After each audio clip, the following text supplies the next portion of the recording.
Welcome to my channel.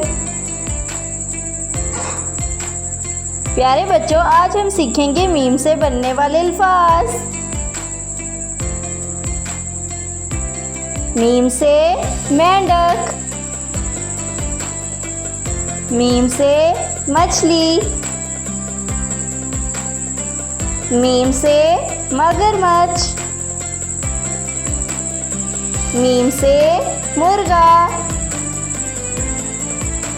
Meme से मोर, meme से मूली,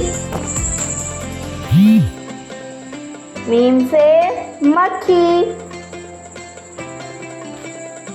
मीम से मीनारे Pakistan. Thanks for watching my videos. अगर आपको हमारे वीडियोस पसंद आ रहे हैं तो इन्हें लाइक करें, शेयर करें और सब्सक्राइब करें। और मुझे कमेंट्स में ज़रूर बताइएगा कि मेरी वीडियो का लास्ट वर्ड कौन सा था। मिलते हैं नेक्स्ट वीडियो में, तब तक के लिए अल्लाह हाफिज़।